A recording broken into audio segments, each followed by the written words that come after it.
Hey guys, Raptor Programs here with a script this time around, but today's review, we take a look at one of the best and worst figures from the Hammond Collection, the Giganotasaurus. This was given to me as a Christmas present from my uncle and aunt, so thank you guys, and also I have no knowledge on where this thing can be found besides eBay and Walmart for insane prices over $100, and is it worth it? Well, that's for you to decide.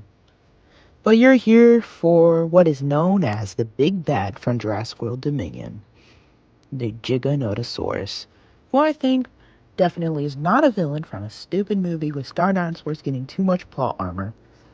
But we'll talk about that later. But you're here for the figure. So this figure promises premium detail, articulation, and screen accuracy. And true effects. Let's see if it lives up to what atrocious Acrocanthosaur ripoff the movie showed us. Spoiler warning, it does not. Though that is a good thing in this case. The sculpting and paint is good, just good, and only that because don't get me wrong, the scales and even the scars are on there, giving the Giganotosaurus a beat up from a Therizinosaurus. The head sculpt captures its menacing look halfway, with sharp rubber teeth so you can't use it like a utility tool.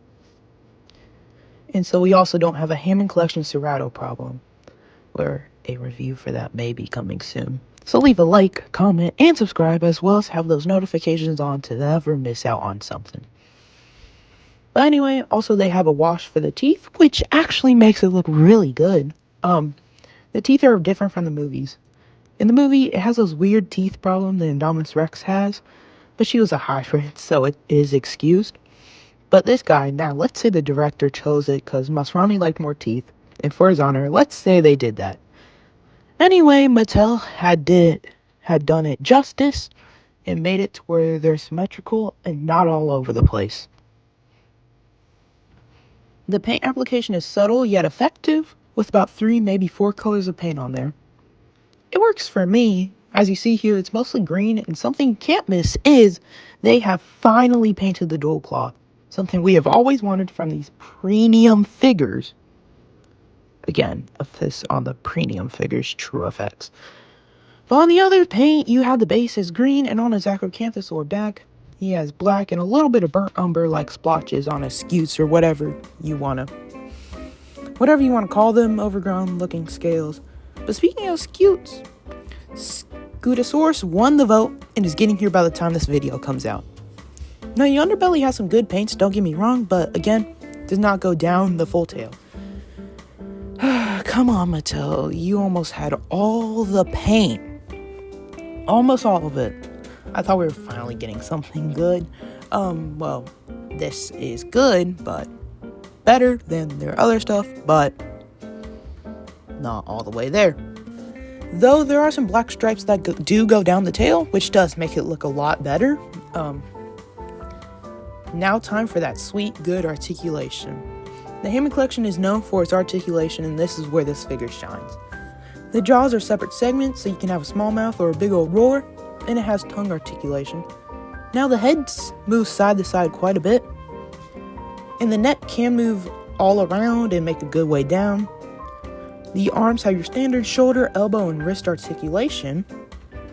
Now the legs have an almost 360 spin, and yet stopped by the big old hips, because Mattel for some reason are freaks and love putting these big old hips on things.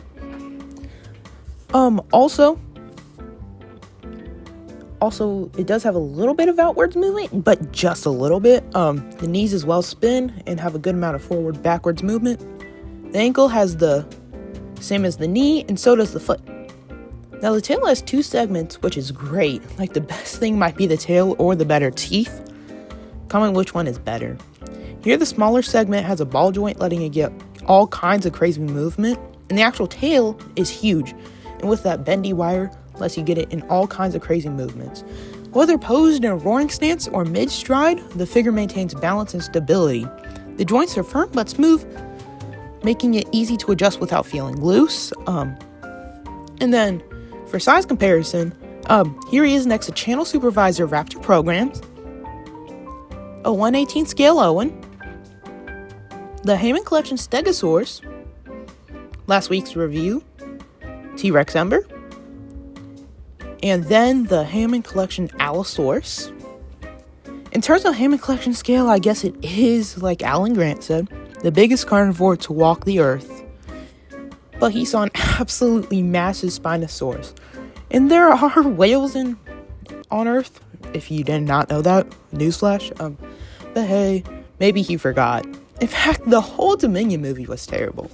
We were going good with dinosaurs when Prehistoric Planet came through and gave us an amazing view of paleo-accurate dinosaurs.